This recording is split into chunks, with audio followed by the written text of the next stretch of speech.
We welcome you to another live edition of the Sports Box, brought to you by our friends at CrowdPlay. Download the free CrowdPlay app today and use the box at sign up for 10 points. And here we go. And welcome everybody to another edition here of Unsportsmanlike Conduct here on this Monday evening, the Monday after Christmas. Just a couple of weeks left, a couple days left in 2020, and we'll bring hopefully better things in 2021. I'm Paul Macrie alongside Big V, Mike Velardi. What's going on, Big V? How was your Christmas and your holiday? Holy, my Christmas was good. I left the wolf pack, so we're good. Wow. Well, shots already at several people that are obviously amongst the hosts of text of Unsportsmanlike Conduct, of the Sports Box. We got a lot to talk about though today. We did not have a show last Monday. We decided not to have one last Monday, but let's get this out there right now. Let's get it out there right now. What's that? Clemson destroyed Notre Dame, and that was not the reason why we didn't have a show last week. So I'm glad you have Brian Attard right now because he was the one who said that about us. So I'll take my lumps right now. It was a disaster. Mm-hmm. Trevor Lawrence did make a big difference. And this will, even though I came on the record and said Notre Dame's beating Alabama, which they probably are not. So, whatever. If it does happen, I'll look great. All right, yeah. The big difference in that game was the second quarter. I mean, Clemson dominated the second quarter after what Notre Dame started off red hot. Yeah. But then the kicker missed the easy field goal that would have put them. What would have been 6-0, but. I think the tide's kind of turning away on that field goal miss, and then Clemson got their offense rolling. Yeah. Lawrence hit a big deep pass play to Amari Rodgers for a big touchdown that started things off, and really never looked back from there. Second quarter was a huge difference, and they didn't have to do much in the second half. The game was already pretty much out of reach, and they ended up winning 34-10. Notre Dame still in the college football playoff. They'll play Alabama on New Year's Day, which is this Friday. Clemson will play the other game against Ohio State. We'll talk about that a little bit later on, though, in the program because I wanted to start with, obviously, NFL action with Week 16. A lot to get to, including Brian Attard's Cowboys, dumbest team in the league for winning 3 in a row. Well, we got a better one. And the Jets are right there, the dumbest team. Whatever. Matt Zuccarello, also part of the Sports Box as well.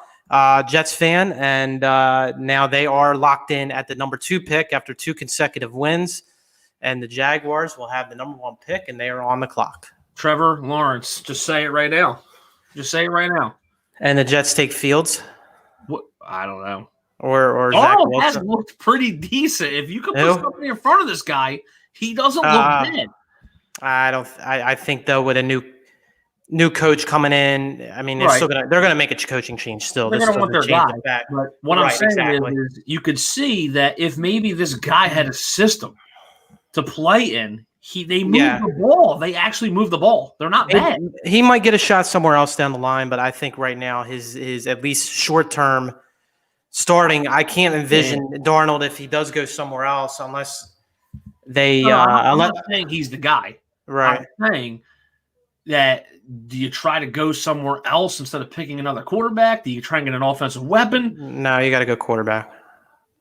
Even Justin Fields at 2 still has franchise quarterback, but obviously in him. But isn't it a drop off from Lawrence?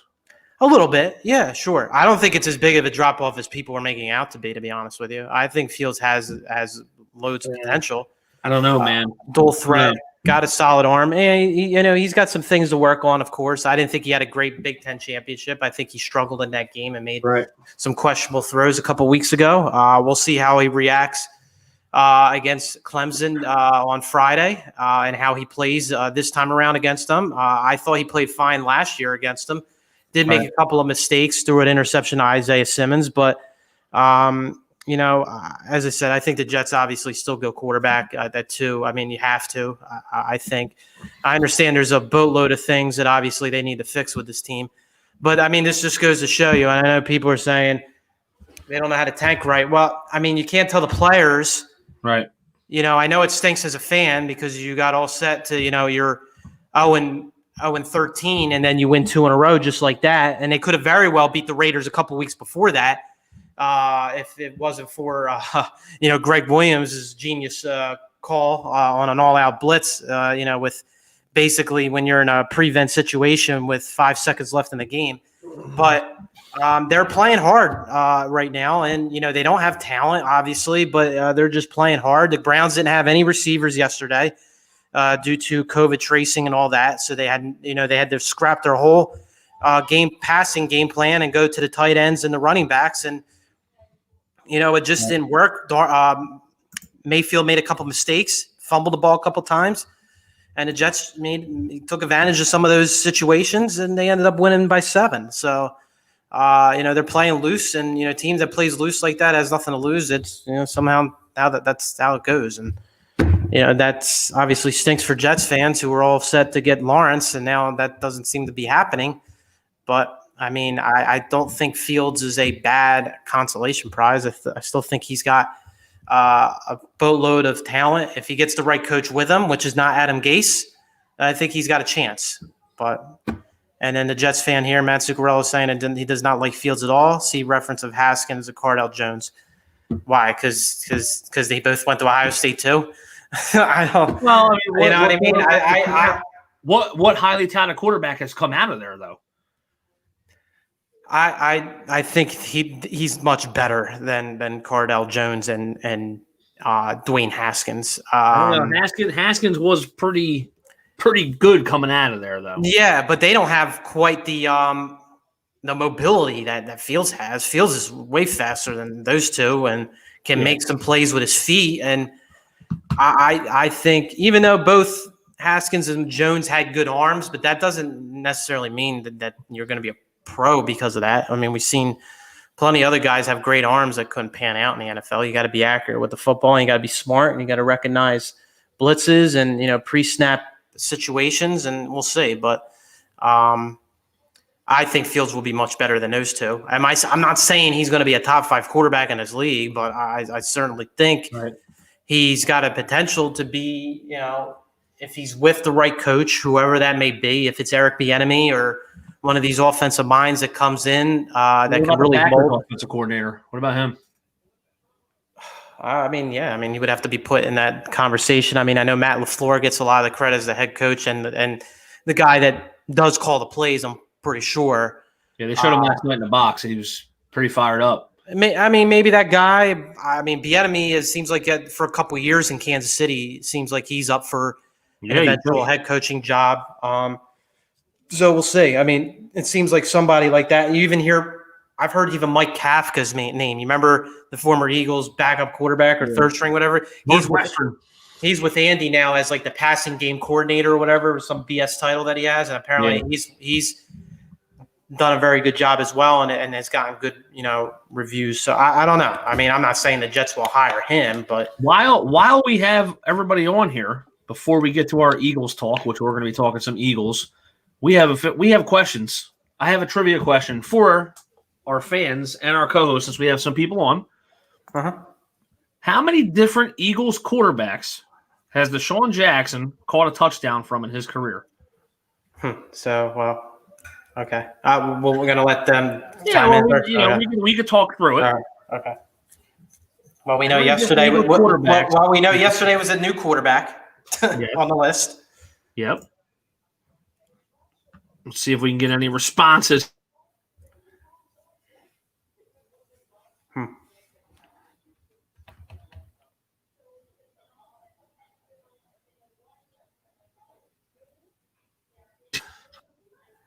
I almost feel like I'm counting them right now. I almost feel like the guy we just mentioned. So we got 2 guesses. We got 6 from Tom. We got 6 from Matt.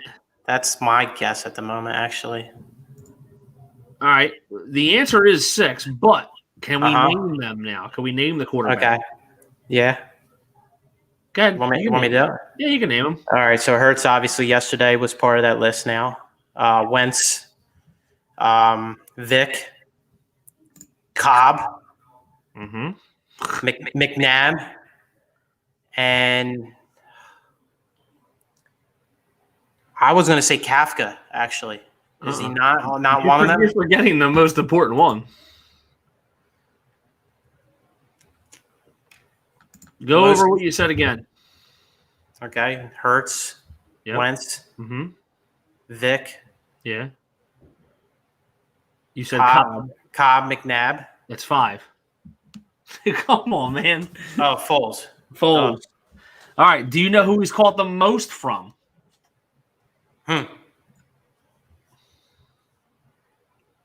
Vic. Here's the answer. Correct answer is 6. Vic 13, McNabb 9, Foles 7, Cobb 3, Wentz 2. Yeah. 2 touchdown passes. Because he only played like 4 games the last 3 years. So it's unbelievable, isn't it? 2 touchdowns from him. That's an unbelievable stat. Yeah, I don't know why I didn't think of Foles. But even just looking at that answer, how electric he was with Vic. You know what I mean? And then, McNabb, he was good with the McNabb years, but the connection between him and Vic for not even being played that long together. Well, 2010, he had a monster season in 2010 when Vic obviously had his I think that is MVP caliber season. I think that's a disgrace to have 2 touchdowns from Wentz on a 3-year deal. Did Vic win the MVP that year or finish second? Vic didn't win the MVP. 2010. He finished second, I think, though. He had that good of a season, though. Morella said Wentz stinks. We already know what his feelings are about Carson Wentz. Thank you, as always, for your tremendous insight to this show. Yeah. Yeah, if you want to come on, we'll let you come on right now. You can pop on. We know you don't have the green room anymore, so you guys can come on this show. Yeah, I mean, listen, we can jump into the Eagles game and the rest of the NFL. Just watching that Eagles game, yes, I know Brian Attard's standard is you want to lose. I get it, and I was kind of hoping for them to lose at one point once they went down big. But everybody's going to throw blame around here at Jalen Hurts, obviously, because they didn't do well. But when you look at this defense, Paul, yes, okay, what in the hell are they doing in the secondary? I know they have 6 guys who haven't played; they're all rookies. Yeah. I've always said this. If you make the NFL, you have to be somewhat decent. Okay? These guys can't cover a straight go route. I think the problem is not only what's his name, the number 38, Chiquette. Yeah, he was a toasted all game. Yeah, I mean they picked on him. By him. But the problem is McLeod's hurt, so you don't have that safety help on the other side of the at least the reliable safety with the Epps. That Epps number 22 got hurt in the game, so they were down to their 3rd or 4th safety. Darius Slay, I don't know what his deal is. He every play looks like he gets beat. He needs help. Guys. I thought he played decent yesterday. He had the interception. Yeah, first of the year. Like Ann said, they slanted him to death. The Amari Cooper was a slant, and he ran by people. It was amazing. Yeah, I mean that's just your secondary being slow, but. You know what? The linebackers are actually playing halfway decent. The one kid's very good, I think. Alexander. Who was it? Alexander? Is that the one kid's name? Number 49. Yeah, what's his name? Singleton. Alex Singleton. He's actually playing. He's fast. He's playing. He's covering well. Yeah. Listen, they need a young linebacker in the off. Well, yeah, but this is the thing. Let's say you pick 6th. Okay. Well, I'm not saying I don't want to take the Penn State kid at 6. What I'm saying is though, is it right to take a kid like Jamar Chase 6th? Yeah, absolutely. Okay.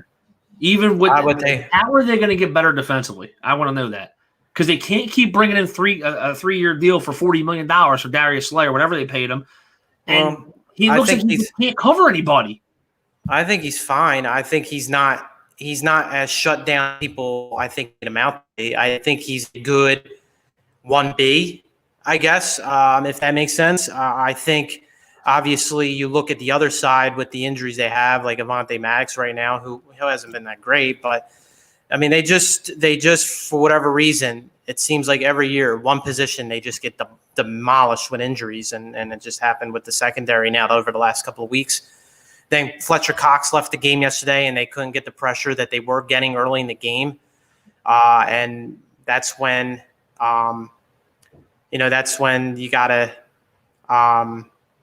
the Cowboys just decided we're just going to throw the ball quickly, and they started to with Dalton. And Dalton made, what did they have, 3 plays of 50-plus yards? So, I mean, what's that tell you on the – Yeah, I know. Well, Anthony Amedia would like to welcome him to our Sports Box crew. He said Brandon Graham made it sound like Schwartz is out, which, I can't imagine him being brought back. Not that I blame him for the defensive struggles, but so he's going to be the scapegoat. You would have to think so, right? I mean, you look at actually their. I think I don't know. I honestly think Doug's play calling is a lot bigger of an issue right now than even with Schwartz done. He didn't have a good game. They scored on their first 2 possessions yesterday, and what did they do after that? They scored 3 points the rest of the game. So obviously they went away from everything that was working early in the game, like running the football. So I don't know. I think Doug's play calling. I never question him as a coach as far as having the players respect him in the locker room. I think he usually has the locker room in pretty good position. I just think what he is there to really be, and that is supposedly this great offensive mind. That one season it really worked out well, and here 4 out of his other 5 seasons have been very mediocre offensively. So I think that's the big issue. I don't know. I think he stays. I don't know if that means then they have to get rid of Schwartz because they just have to make a change to one side. But if you look at the numbers defensively, they're not. I mean, they're second in the league in sacks, and they're. I think until yesterday, I'm sure that fell apart with their passing defense. Yeah. Their pass defense was top 10 until yesterday. Probably now it's probably they lost some spots after yesterday's performance. But I don't know. I don't. I think obviously they just need better players on the field and better offensive play calling and more consistency there. I think that's the big issues. We have some breaking news, Paul. We have breaking news here on the Sports Box.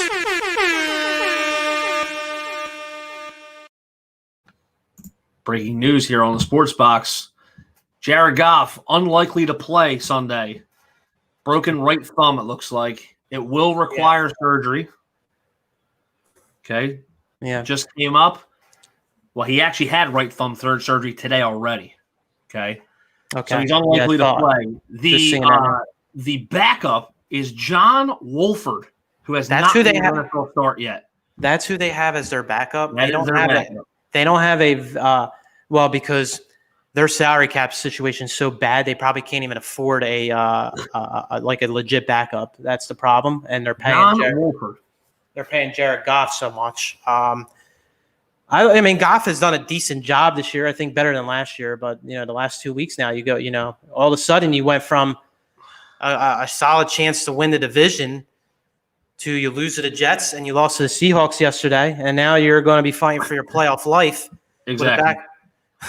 Exactly. Right. Exactly. So now they have to beat the Cardinals or the Bears lose. Like one of those 2 scenarios. Like they still control their own destiny. But if they lose to the Cardinals, even you saw Kyler Murray's banged up too. Like they said, he's uncertain for Sunday now. So that makes that game even more interesting that you have not only Jared Goff, you might not have Kyler Murray in that game either. Yep. And the Bears are sitting pretty with all of a sudden Mitch Trubisky, 4 straight games of 30-plus points. Trubisky has come alive and has seized control of that job again. And now you're already talking about him maybe getting the franchise tag in the offseason to keep him at least the starter for one more year. And looks like they're going to get this, the 7th seed as a 9-7 team. And, that means they'll play the Saints probably in the playoffs, with the Saints likely being the 2 seed, I believe, at this point, with the Packers being the 1. So, I mean, that's huge news right there for the Rams, who are going to go from 9-4 to potentially maybe not even making the playoffs at all. So that's quite remarkable.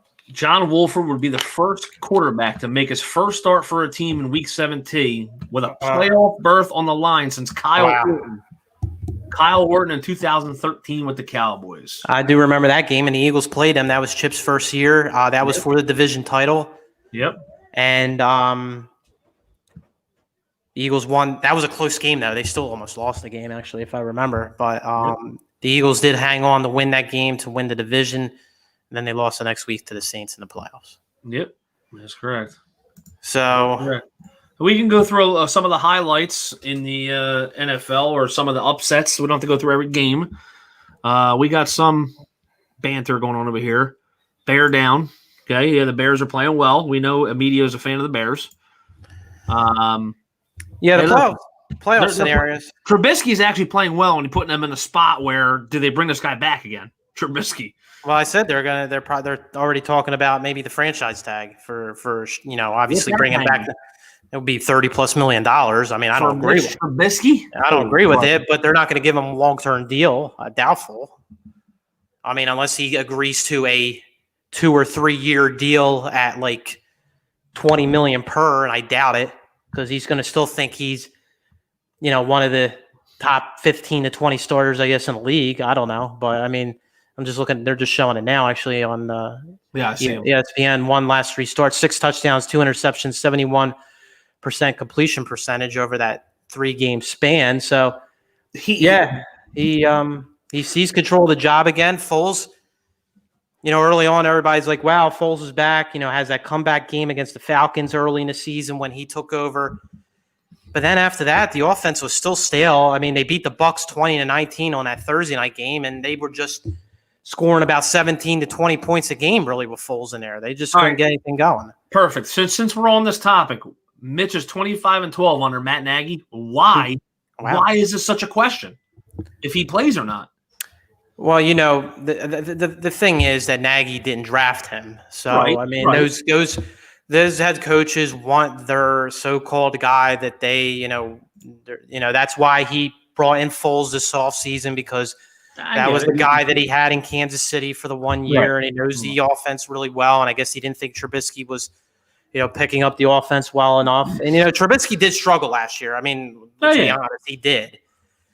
His first year, when the Bears made the playoffs, in 2018, he played well. So, I don't know. I mean, obviously, I think Trubisky deserves another year under this offense. I mean, he's showing it now. I mean, and if they get to the playoffs, I think that's a big thing. And they play the Packers, who have nothing to play for, on Sunday. The Packers clinched the number 1 overall seed. I don't know if they have announced their plans yet, but I would have to think there's no reason for Rodgers to play. I don't think that they clinched yet. Game. Yeah, they did. You sure? Yeah. Because there's 3 teams behind them who are 11-3, isn't there? Or what's the Packers' record? 12-3, but they beat the Saints. So who is it? The Saints. Who else is 11-3? Oh, never mind. They weren't able to clinch the NFC's top spot. I thought they were. My fault. That's correct. If they lose to the Bears, the Packers can still secure home field advantage. If the Seahawks lose to the 49ers, the Seahawks would have the tiebreaker between the teams if they both finish 12-4. Okay, I didn't know that. Yeah. So I'm looking at it now. I mean, they still have. Yeah. I mean, they have to still play that game. Okay, so yeah, I mean, Rodgers will play the game. That bad news for the Bears. Is that game in Lambeau or is that game in Soldier? That is in Chicago. Okay. Wonder what that line's going to be. I mean, there's no fans anyway, so. I'm just saying. Yeah. Still a home game for them, but I wonder what that's going to be, that game. I haven't looked. Going around the league, we got some, John Suggs says about Herbert setting a rookie record for most touchdowns. He's having a great year. I think it's a shame that Anthony Lynn is their coach. I like the guy personally. He looks like he's doing, all the right things, but I think they need a more offensive-minded coach. But he is playing well under them, and they have Keenan Allen, Eckler, Hunter Henry. They have guys who could play on the offensive side of the ball. Mike Williams when he's healthy, Mike Williams. Eckler missed a good chunk of the season. That didn't help. I think defensively they got inconsistencies.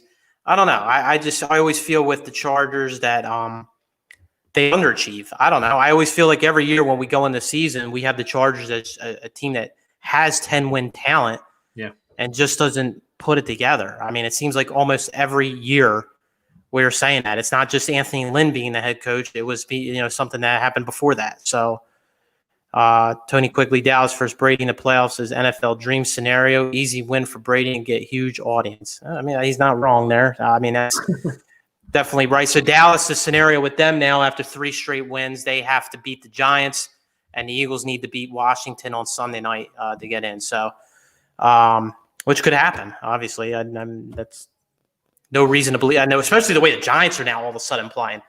Last 3 weeks, they went from winning, 4 in a row? Yeah. Right, I think, and now they've lost 3 in a row. Their offense is back to the same old bad offense. And Darren Pronto also saying Brady breaks Bucks record with a lot fine and he played a half, right? Yeah, he played a half. I think he has 33 or 34 touchdowns, which is a record for the Buccaneers, which is pretty sad. Does he really have that many? Yeah, it's pretty sad though that a quarterback for that franchise hasn't broken 30 some touchdowns. But when Tampa was good in those years with Gruden, it was like Brad Johnson as their quarterback. Yeah, so, the Bucks have actually struggled during this time too. Trying to develop some offense. So that 35, what do you call it? Touchdowns, 34 touchdowns, whatever he has is, it's still good. He's got all the weapons. He could have thrown 50 this year probably if they were on a that bye week helped them. Whatever they did in that bye week after that Chiefs game where they did not, obviously they were blown out early and tried to come back at the end, but it was too late.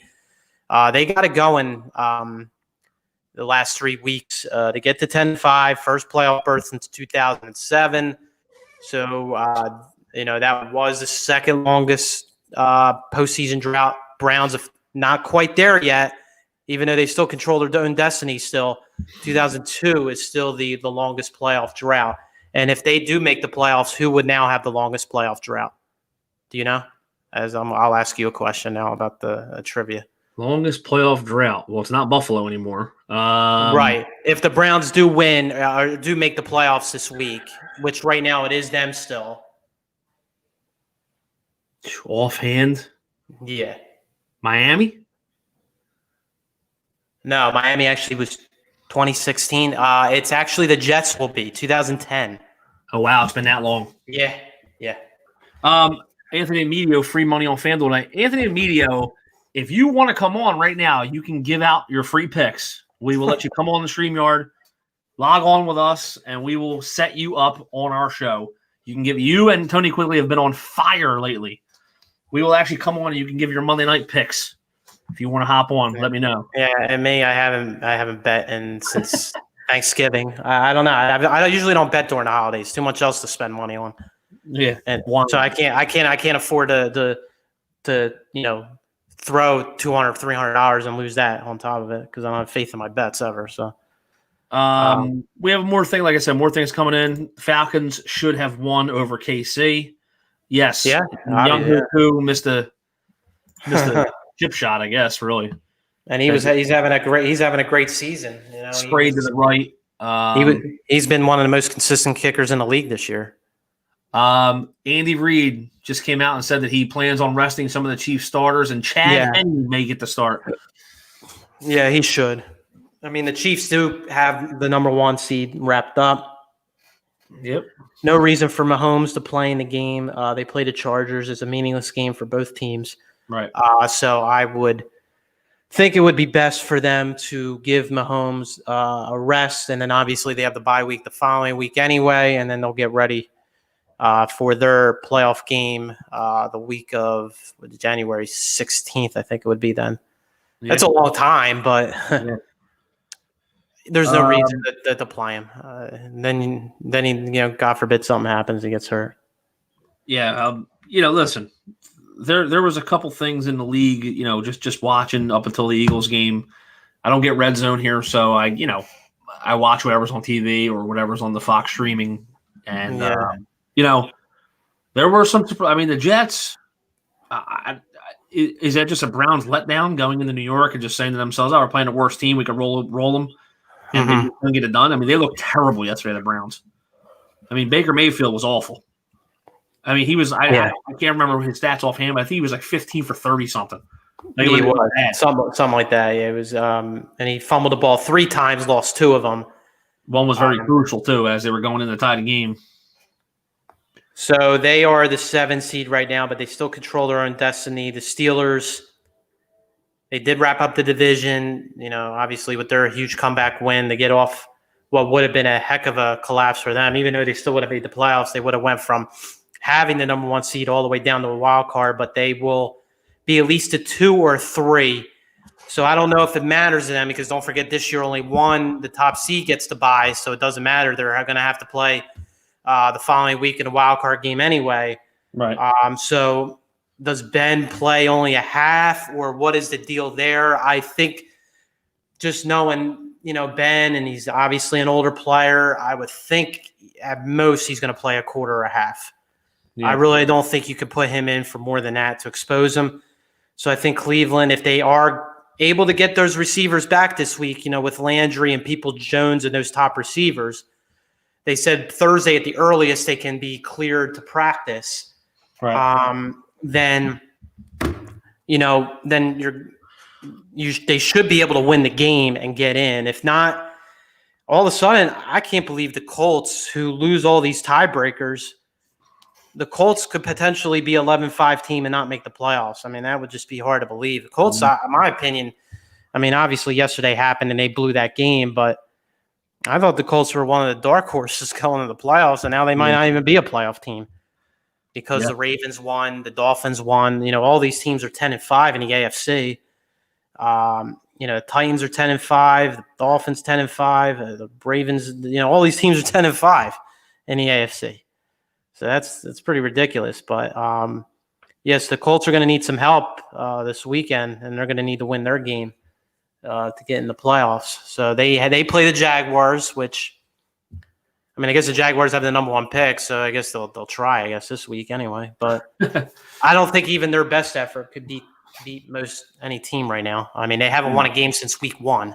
No. So they've lost 14 in a row, soon to be 15. I don't know. Obviously, how about the Bengals playing well? Yeah, they beat Houston yesterday. They're playing better. They won what? They've won 2 in a row. I forgot they beat Pittsburgh last Monday night. The team that you get Burrow back next year. Mixon missed a big chunk of the season after week 5 or 6. He missed the rest of the season. So you didn't have him. T. Higgins showed some promise. Really started to turn it on the last half of the season. As you would think, a rookie receiver that really gets a grasp of the offense will start playing very well as the season went on, and he did. So they definitely have a lot of promise in the future. I think they have something rolling. If Burrow remains to be seen if he'll be ready to start next year with the ACL injury, but obviously he showed obviously that he's they're a franchise quarterback this year. He definitely played like it. He was not the reason they were losing games. While we have our audience joining in, we may have a special guest. We're trying to iron out a date right now, but we have a special guest coming for you hockey fans of the Flyers.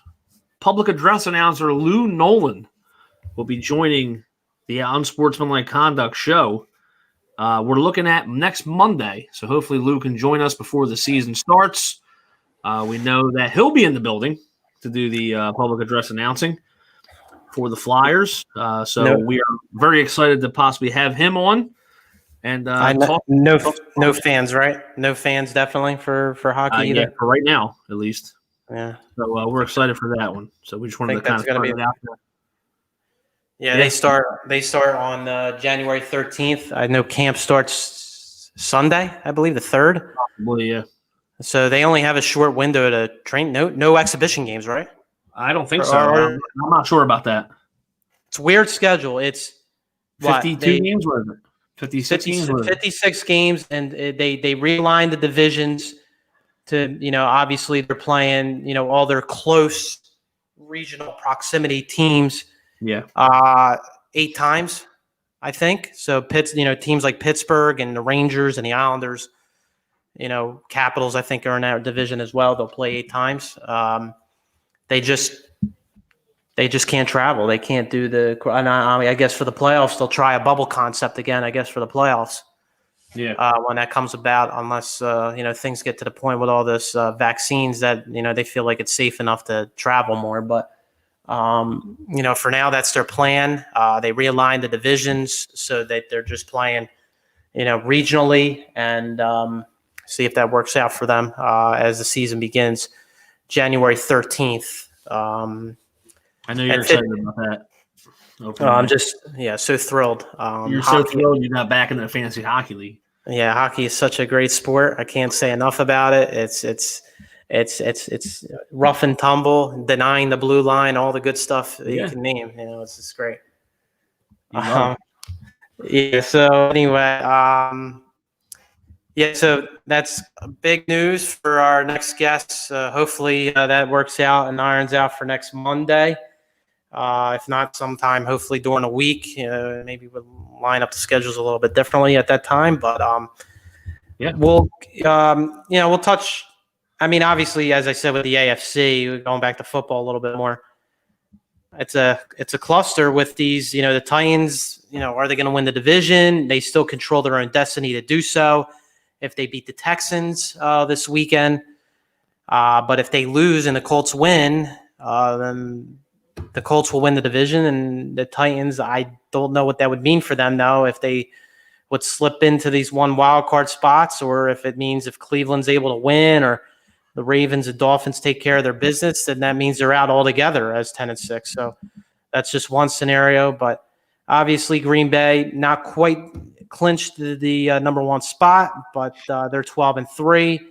If they beat the Bears, they definitely do get it. If not, if the Saints lose, they're in. And if the Seahawks lose, the Seahawks can go all the way up to the number 1 seed.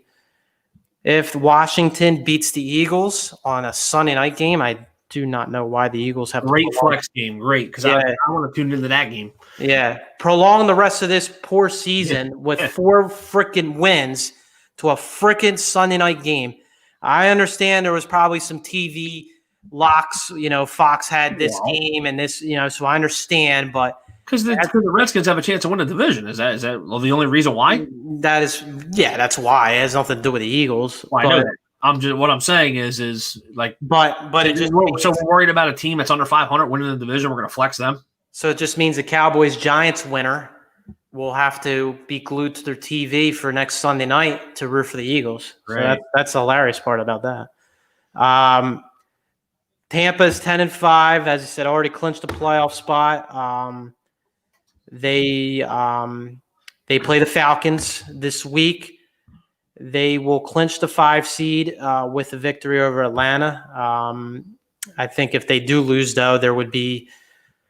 Obviously, I would think that, and Tony quickly made the great point about the Cowboys maybe playing the Bucs, but the Bucs knowing that the 5 seed would play the NFC East winner. So how big would that be as opposed to playing a Seattle in the first round? So I think that means a loaded difference. So I do think that Tampa is certainly going to play Brady this week because of that factor. I think at least for most of it, as long as the game's close, I think they want to be locked in and keep that rhythm going, but also locked into a guarantee that they'll play the NFC East winner, even if it's on the road. They don't care.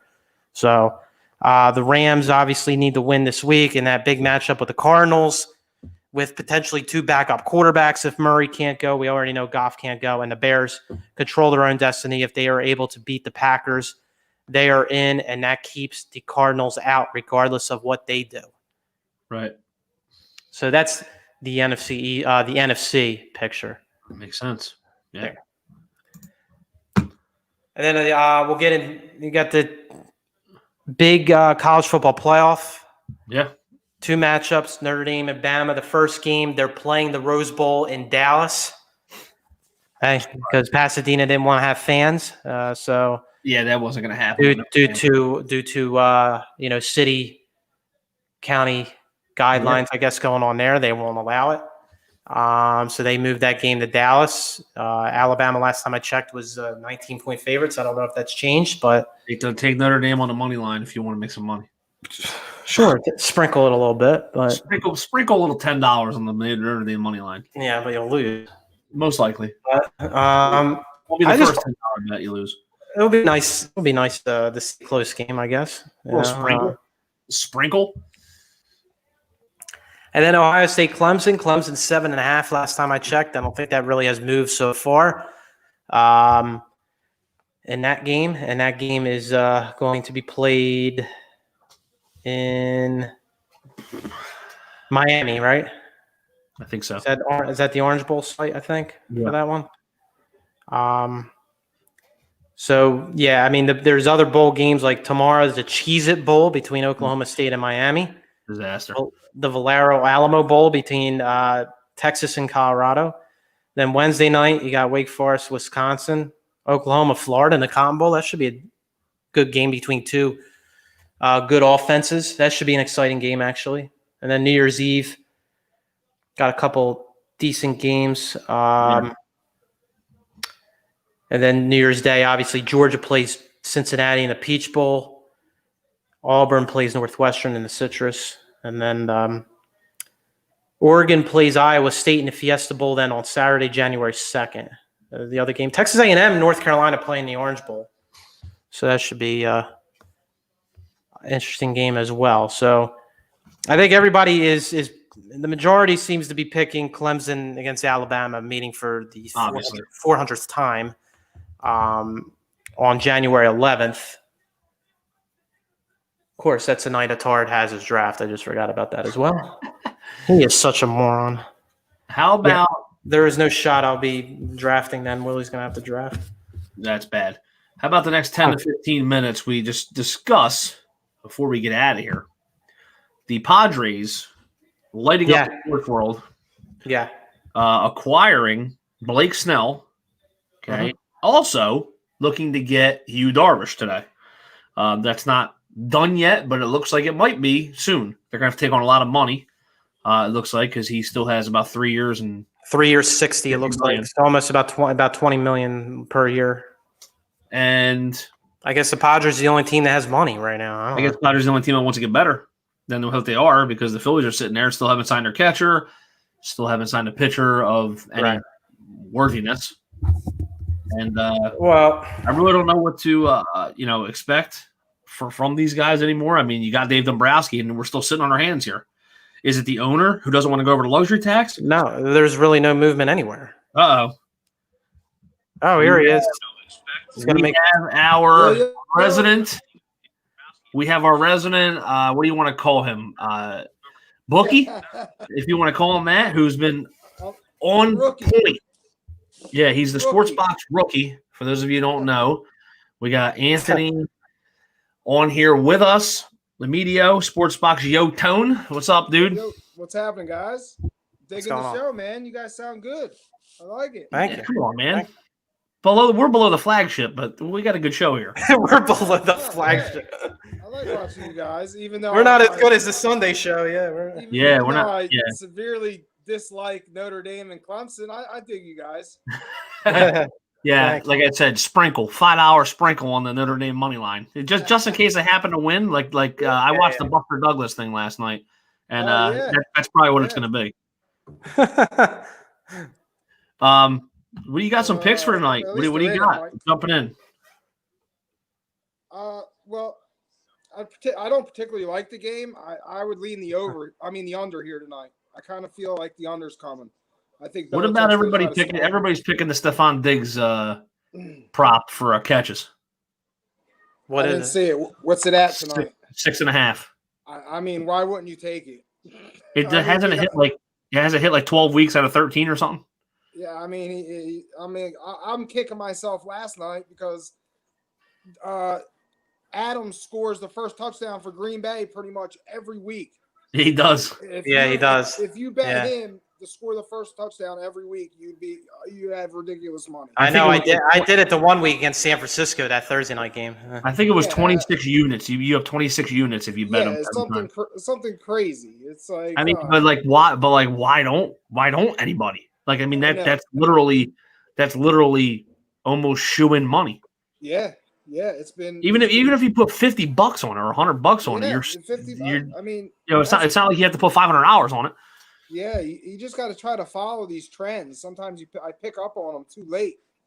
But, I mean, it's then I take it, and that's when the streak ends. It always happens. That's usually what happens. Yeah.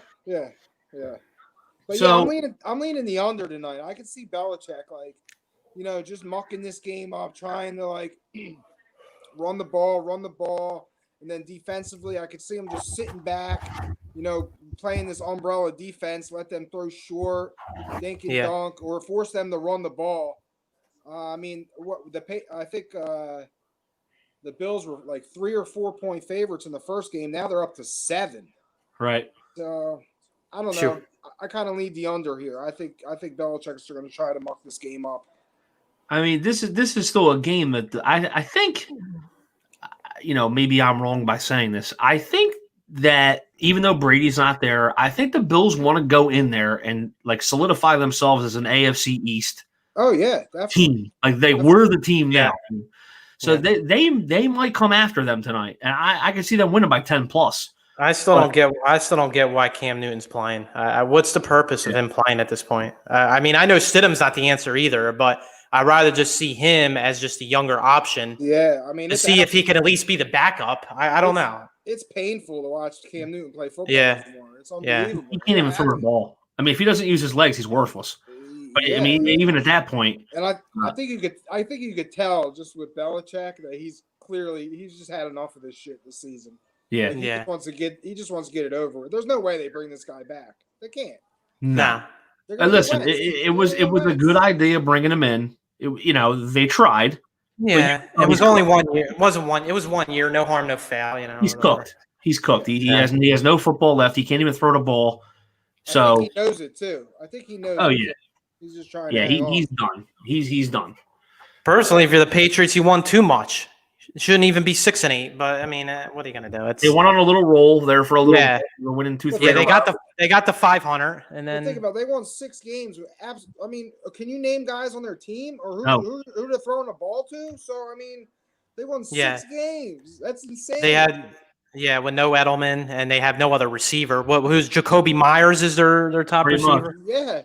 I mean, you still have your James White. You still have your running backs. But what do you call it? Sony Michel hasn't played 10 games this year. Yeah, I mean, honestly, it's Damon Harris. It's really coaching. It's game planning that wins them those games. Right. Yeah. They've been giving up a lot of yards on the ground though lately. So Buffalo should be. You would think their first look tonight. Yeah. I don't think Gilmore's playing. I think Gilmore's out. Their best defensive player is out for the year. Wow. He hurt his leg. What is the over/under tonight? It's 40. It's hanging around 47, 48 right now. That's still a lot. That seems like a lot. Yeah. I mean, but listen. The Buffalo could put up 28-30 by themselves. Yeah. So I mean, it could be a 30-17, 30-25, something like that. Go the other way. I'm just banking on Belichick trying to mess this game up. Give him some points just for Belichick. Yeah, that could happen. You never know. Yeah. But listen, you got the Bears hat on. You're a Bears fan. What do you think of this resurgence towards the end of the year here? Well, I was after the 6th loss. I'm feeling like, how the Eagles fans are thinking right now. Lose out, just lose. And then they go through this Brian T. way. They bring Mitch back, and I knew this was going to happen. Everybody knew this was going to happen. Yeah, I knew it. But I was never a big Mitch hater. I mean, I feel like the guy's got talent. For sure. It's there. Yeah. I'm like I showed the stat before. I mean, he's 25-12. The guy's got a winning record. He's led the team to the playoffs. I mean, that playoff game, not for nothing, they lost. He threw for 300 yards on that Eagles defense that day. The double doink game. Yeah, drove them down the field in the final minute to get them in that position. So I mean, it's in there. I mean, my beef was with Nagy. I think Nagy is not an offensive guy. Like, he's an offensive guy, but he's not an offensive coach. He's not right for this team. He gave up the play calling, and look what's going on. So it shows on Nagy. I mean, I think Nagy's a good coach. Players play for him. Seems like he's a player's coach, but he gave up that play calling, and the team just flipped the switch. So what's that tell you? Just looked at a stat on TV. If Buffalo wins tonight, it'll be their first 12-win season since 1993. Wow. Can we go back to 93, Mike? Yeah. On the Hawks. Me and Emilio, 2 tight ends on the Hawks. Slowest tight ends ever. Yeah. Maybe that is not a lie either. Not a lie. But listen, crazy. Josh Allen's turned that team around. I mean, kid out of Wyoming, he's not one of the top quarterbacks in that class, and he gets drafted by Buffalo, and look what he's done. He has that offense turned around. But I honestly think they got this guy a star receiver, and look what happened. They go out, make that trade, and look what happened. I mean, it's amazing. He's got 111 catches already this year. That's what I mean. So how can you not put him down for 6+ tonight? Yeah, you're right. Yeah. You'd have to think they're going to throw him the ball. The Bills they have I don't know if they're underrated this year, but their coaching staff is insane. Like, McDermott's a good coach. Their front office has done a hell of a job. Yep. I mean, they've done it all by the book. And that's the thing. Think about it. What defensive coaches have really succeeded as head coaches? Yeah. Patricia has it. Rivera, I mean, he went back to Washington. He's going to have a rebuild. But McDermott has succeeded since he went there. Yeah. I mean, you saw Bradley try it. You had a bunch of defensive coordinators not be able to make it. And he's found a good offensive, supporting cast, and they're doing well. He even made the playoffs. What was that? 2017 with Tyrod Taylor. So he's a hell of a coach, man. He's a hell of a coach. Well, another one the Eagles let get away. So they let John Harbaugh go, McDermott go. Well, it was McDermott's fault that they lost to the Packers in that playoff game. They gave up 21 points to Aaron Rodgers. I mean, geez. Yeah. with a terrible secondary, Asante Samuel was boomer bust. We knew that, but I don't know. We knew that already. Before you came on, Meads, we were talking a little baseball with some Padres with the moves. I don't know how much of a baseball fan you are. Yeah, I mean, I saw that. I know that's. But they are strengthening. Well, Clevenger's out for the year. He's having Tommy John. Yeah, he is. But you bring in Snell, and in their mind, Blake Snell. They're putting him as a 3 in that roster. They're putting him as a 3. Padres. They're a team that looks like they're doing it right. Yeah. Young players, and then adding guys around. Yep. So, everybody thought Machado was crazy for going there. Yeah. Well, let me guess. What Tampa get? Just a shitload of draft picks and young kids? They got about 4 players back at least. Four prospects, their top pitching prospect. But, I mean, Tampa, the thing with Tampa, though. Bring up and then trade off to someone. Right. They do this. It's a cycle with them. They'll do this because they can't pay anybody because their payroll has to be like $30 million. They're still winning, though. They still find a way to win. Yeah, I was going to say they might take a little bit of a step back next year, but they'll be right back in the conversation of, maybe being in contention in a couple years. Yeah, they'll find some sick left-handed, right-handed 19, 18-year-old, 20-year-old. Yeah, exactly. Nasty stuff. Yeah. So, just like Blake Snell came out of nowhere. It's a thing. But the Padres, listen, the Padres are beefing up. It's reminding me of the Cliff Lee, that kind of deal where they're already proven guys and they're coming out strong. They want to beef up an already good staff. They got Lamet, Paddock. Yeah. I mean, dude, they got guys who have major league experience and good arms. So they're coming after it. They're going to be around a while. Oh, yeah. I mean, listen, you got Tatis Jr., you got Machado, you got guys who are good offensive weapons. And if they added pitching staff, they're going to be good. They're going to be a top team in the not even in the National League, in baseball this year. In baseball, yeah, for sure. Well, so that's all that's going on in baseball. I mean, just still quiet. I guess a lot of uncertainty. If what type of season we're going to have? Is it? Yeah, I think they're going to do the roster thing's going to have to stay intact with 28. Whatever you have, like those 3 extra spots for just in case COVID cases take place. But they put the schedules out, so I don't know. I guess they're going to try to roll with a 162 game schedule. I guess they're uncertain if they're going to allow any fans though. That's the problem. Yeah, I mean, same thing with the NBA. It's kind of like thought the first night. It's pretty much real quick, throwing it out there to you guys before we get off the show. Is Aaron Rodgers running away with the MVP this year? I don't know if running away, but I think he has it. Yeah, I mean, listen. I hate to say it, but I mean, geez. The reason I'm saying this is give the edge over Mahomes at this point. How do you not put Devontae Adams in that discussion? I mean, you're always going to put the quarterback ahead of the receiver. You're just going to. Yeah, but listen, the guy's having a fantastic year. I know, and he still has 20 touchdown receptions or whatever. Yo, so listen what happened to me last night. Championship game. I'm 72% chance to win. Yeah. I got Derrick Henry and Aaron Jones versus Adams. You lost. I lost. I went into the match. I was up by 6 points with Henry and Jones. You got to think to yourself, I got this. I was feeling comfortable. I was feeling real comfortable. Wow. Unbelievable. I'm just watching it and just like in disbelief. Henry's usually good for a touchdown or two, and then he didn't last night. Reason I'm bringing up the MVP conversation is Stephon Diggs, like I said, has 111 receptions this year. Mahomes is going to be an MVP candidate every year, but the way that the league is shaping up this year, there's like 5 or 6 guys that could win it. Russell Wilson was a huge favorite at the beginning of the year. Now he's out of the question. Kyler Murray was stepping up for a little bit. You got 4 or 5 guys that really can win that this year. They'll never give it to a receiver. It's a shame. Yeah, that's the thing. Yeah, they're not going to. That's never going to happen. I mean, he's having a great season, but they're going to give it to the guy throwing him the football, and Rodgers with his pedigree, obviously, he's going to get the nod. So, and he's having a great bounce back year. So you can't deny it. I mean, Bears fan or not, or any division rival, So, I knew it was going to happen. It was just total foreshadowing. They drafted this guy. He's all pissed off.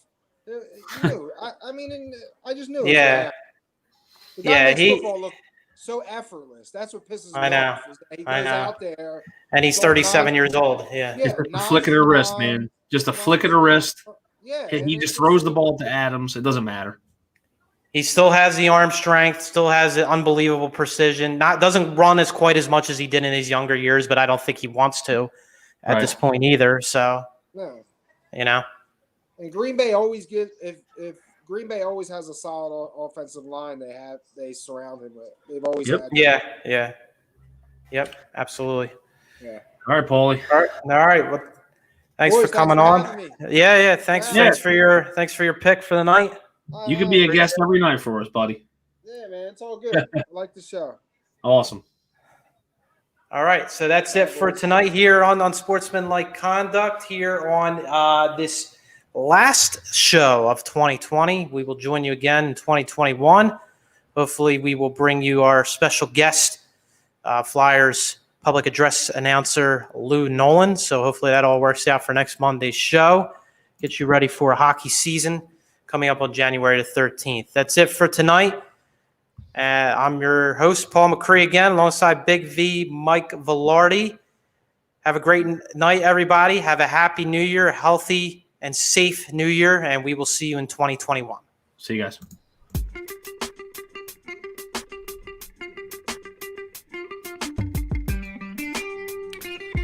Thank you for watching The Sports Box. Follow us on Facebook at Sports Box Show, Twitter at Sports Box Show, Instagram at The Sports Box Show. Find us on YouTube and join Outside the Box, our Facebook sports discussion group. The Sports Box is brought to you by our friends at CrowdPlay. Download the free CrowdPlay app today and use promo code THEBOX at sign up for 10 points. See you next time.